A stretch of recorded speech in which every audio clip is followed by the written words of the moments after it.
Let's talk about one of my all-time favorite soundtracks, Disney's The Hunchback of Notre Dame. It's a super complex score and I love every element of it.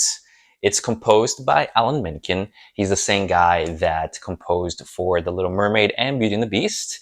He basically incorporates a very dark sound, which is befitting for the novel, which is set in the 15th century. And he adds these Gregorian chants, these very dark, almost church-like sounds. But my favorite thing is that he incorporates the main element of the protagonist, which are the bells. So here's my quick analysis of this musical masterpiece. So let's start with the opening song of the movie, The Bells of Notre Dame.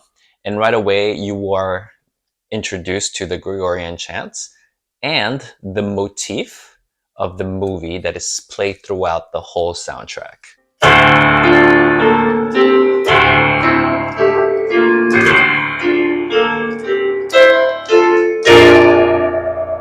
Isn't it powerful? This sound is just so eerie, magnetic, and beautiful at the same time. And it's all accompanied by bells, which makes sense since the story basically revolves around a bell ringer. What I love most about this motif is that it's one is very memorable and it's dark,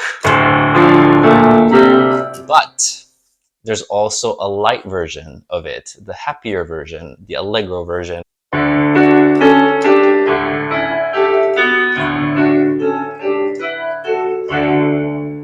This is why I think the soundtrack is just so well done, because he has the same motif but in two different ways, dark and light.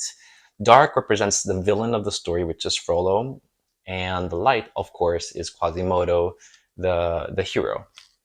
And he's able to contrast when the villain talks or when the villain sings, he uses more of these minor darker chords.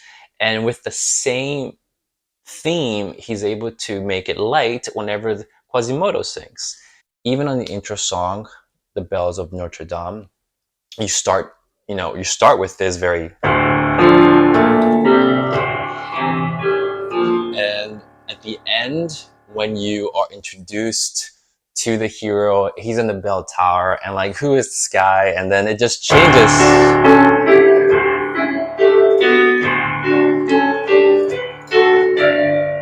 It just becomes happy, and I just love like this dichotomy that happens. The same thing happens with Quasimodo's theme song. He has like a little motif as well whenever he sings, and he has a somber version and an allegro version. So the somber version is,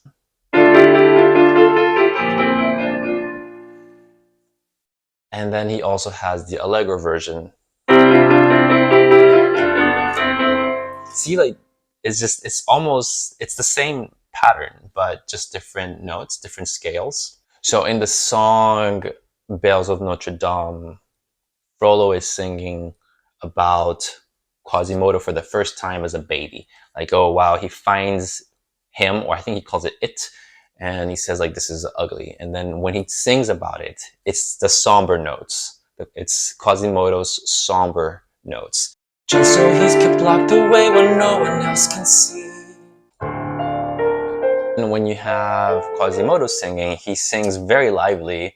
Out there among the millers and the weavers and the wives. Another amazing dichotomous song in the soundtrack is Heaven's Light and Hellfire.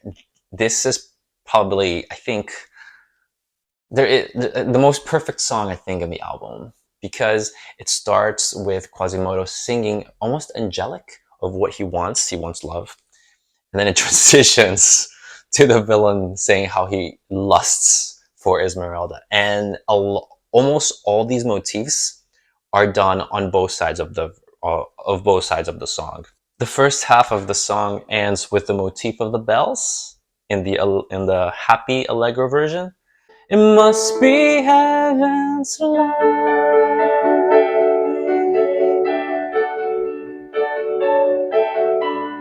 And then it slowly transitions into the dark side. There's a Gregorian chant in the middle but it ends with the same motif of the bells, but in a much darker tone. Hellfire, dark fire. Now, Gypsy, it's your turn. Okay. It's the reverse of what happens with Bells of Notre Dame. In Bells of Notre Dame, you start dark and it ends with a lighter note. But in the middle of the movie, there's this song that does the exact opposite. It starts light, but it goes back to dark. And I think I'm not sure if it's intentional. I'm pretty sure it was, but like this cycle of how dark and light keeps switching back and forth, and it's transposed through the songs. It's just so clever. And then, of course, you have the lyrics, which are done by Stephen Schwartz. He's the guy who wrote Wicked. I learned so much Latin because of the soundtrack. Kyrie eleison.